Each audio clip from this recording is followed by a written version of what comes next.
గుంటూరు జిల్లా మంగళగిరి వద్ద సీఎం నివాసం ముట్టడికి ఏబీవీపీ విద్యార్థి సంఘం నేతలు యత్నించారు. 25,000 పోస్టులతో మెగా డీఎస్సీ వెంటనే ప్రకటించాలని డిమాండ్ చేశారు. దీంతో పోలీసులు విద్యార్థి సంఘం నాయకుల్ని అదుపులోకి తీసుకుని మంగళగిరి పోలీస్ స్టేషన్కు తరలించారు. పోలీసులు అదుపులో ఉన్న విద్యార్థులను బీజేపీ జాతీయ కార్యదర్శి సత్యకుమార్ పరామర్శించారు. డీఎస్సీ ప్రకటించమంటే అరెస్టులు చేస్తున్నారని, డీఎస్సీ ఉపాధి కోసం కాదు, అది కేవలం ఎన్నికల డీఎస్సీ మాత్రమేనని సత్యకుమార్ విమర్శించారు. 2.5 లక్షల ఉద్యోగాలకు నోటిఫికేషన్ ఇస్తానని, ప్రభుత్వ ఉద్యోగాలు ఇస్తానని, మెగా డీఎస్సీ ప్రకటిస్తానని, ప్రతి ఏటా జాబ్ క్యాలెండర్ పేరుతో ఉద్యోగాలకు నోటిఫికేషన్ ఇస్తానని నమ్మబలికి యువత ఓట్లతో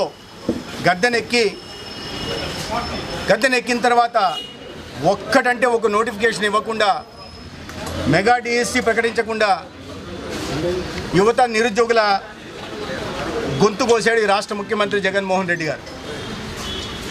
గత 5 సంవత్సరాలుగా యువత జాబ్ క్యాలెండర్ ప్రకటించమని కోరుతుంటే, మెగా డీఎస్సీ ప్రకటించమని అడుగుతుంటే వయసు మీరిపోతుంది, జీవితాంతం నిరుద్యోగులుగా నిలిచిపోతాం, కుటుంబాలు చితికిపోతాయి, భవిష్యత్తు నాశనం అయిపోతుందని వాళ్ళు రోడ్డు మీదకి వస్తే ఆందోళన చేస్తుంటే పట్టించుకోకుండా, ఇప్పుడు ఎన్నికల ముందు 1-2 నెలల ముందు డిఎస్సి ప్రకటించి, అది కూడా మినీ డిఎస్సి ప్రకటించి జాబ్ క్యాలెండర్ మాట మర్చిపోయి యువతను మోసం చేసే ప్రయత్నం చేస్తుంటే, నిరుద్యోగుల పక్షాన, ఈ రాష్ట్రంలో ఉంటున్న లక్షలాది మంది యువత పక్షాన జాతీయవాద సంస్థ అఖిల భారతీయ విద్యార్థి పరిషత్ నిరసన తెలియజేస్తుంటే, వాళ్ళ గొంతుకై ఈ రాష్ట్రంలో నినదిస్తుంటే, వాళ్ళని అన్యాయంగా అరెస్ట్ చేసి ఇవాళ కొన్ని గంటల పాటు పోలీస్ స్టేషన్లో ఉంచారు.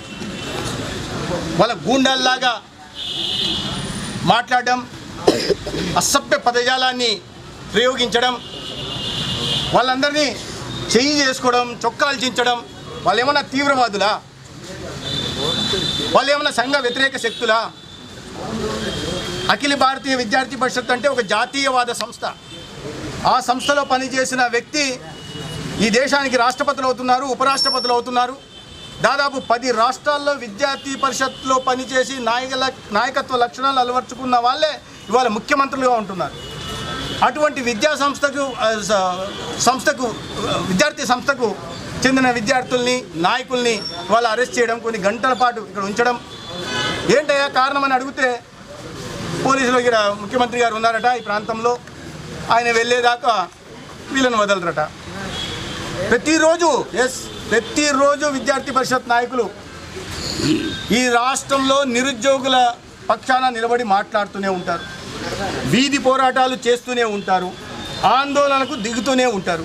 అయితే ప్రతిరోజు అరెస్ట్ చేస్తారా? ఉద్యోగం అడిగిన ప్రతి వ్యక్తిని అరెస్ట్ చేస్తారు ఈ రాష్ట్రంలో. మీ హామీ మీరు నిలబెట్టుకోండి, జాబ్ క్యాలెండర్ ప్రకటించండి అంటే అరెస్ట్ చేస్తారా?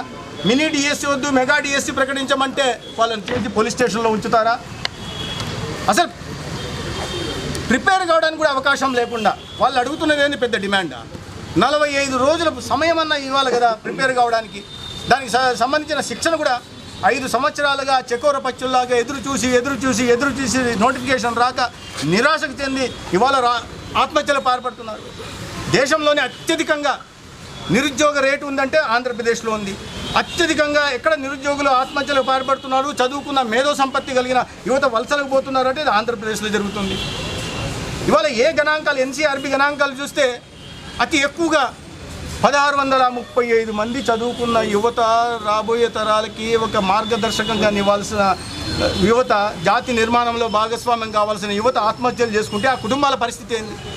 జగన్మోహన్ రెడ్డి గారికి ఇటువంటి కుటుంబాలు ఇటువంటి పరిస్థితి వస్తాయని ఇదే రకంగా వివరిస్తారా?